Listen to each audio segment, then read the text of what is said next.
Здравейте! В момента ще ви покажа как да създадете продукт, който има различни вариации, като цветове, размер.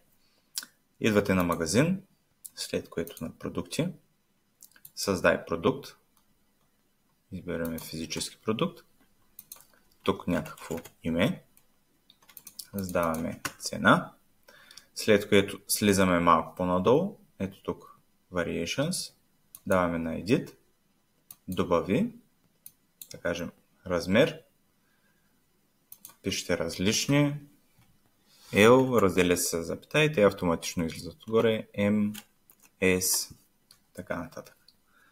Може да добавите и няколко, като цвят, син, зелен, моите вече са написани, но като напишете син с запетая и автоматично се вкарва горе.